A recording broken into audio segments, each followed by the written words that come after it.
these stakeholders. I cannot exhaust all of them, but deliberately we are making an effort to reach out to them.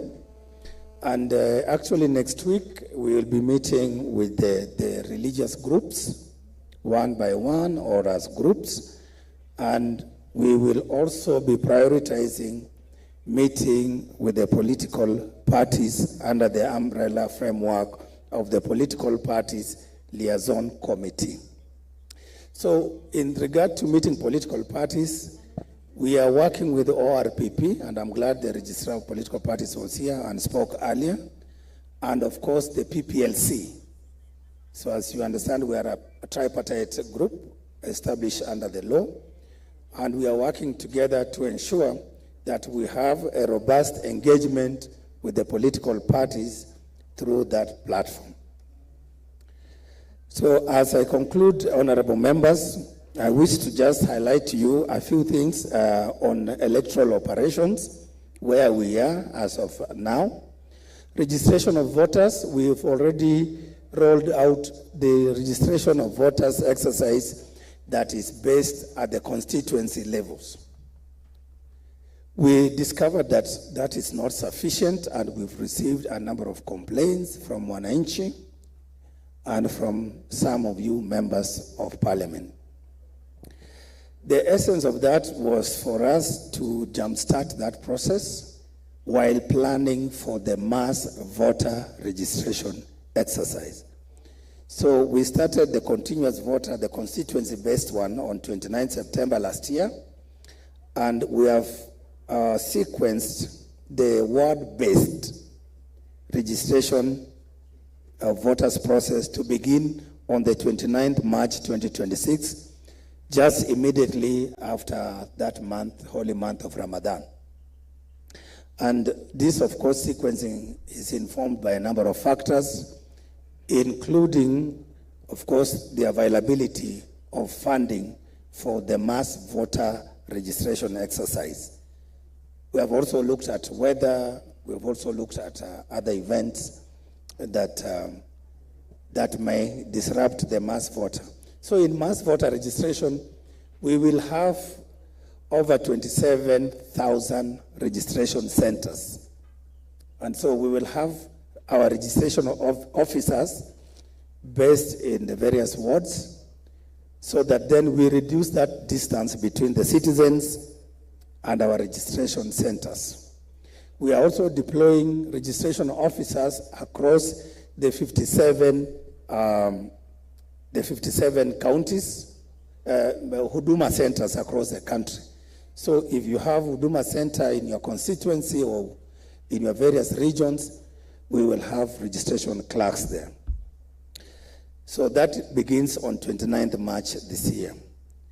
So by-elections, we are having the by-elections in Isiolo and other areas, and we are continuing to learn from our experiences in conducting by-elections in order to perfect the systems and operational processes. Honorable members, I think I will do injustice if I don't mention the issue of diaspora.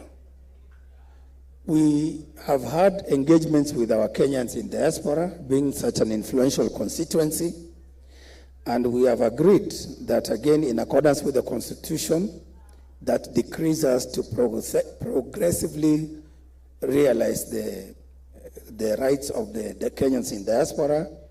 We will expand registration and their participation in our electoral processes. So that is an ongoing engagement, and we have an active diaspora group. Boundary delimitations. This is a matter that I think all Kenyans have been waiting for, especially on our decision on what next, in the light of the advisory opinion from the Supreme Court, and of course noting that there have been timelines that have constitutional timelines that have lapsed. We were to have concluded that process by March, I think March 6th, 2024, but that was not to be. And of course, there are a number of challenges that caused all that. And we have addressed ourselves to that. So this morning before we came here, we addressed the nation on that issue. So we've released a press statement on our decision on how we are proceeding. So maybe for you to note, we have made a decision to proceed with delimitation, but in a phased approach. Because boundary delimitation is a very complex issue. It is an issue that will require us to prepare adequately in terms of the kind of software we need, the training, and stakeholder engagement and interagency coordination. And all these things, we cannot squeeze them within the time frame that we have towards the 2027 general election. So we're saying, yes, we are alive to our constitutional duty, our constitutional obligation to ensure that delimitation is ongoing, and we are building on the work that our predecessors had begun.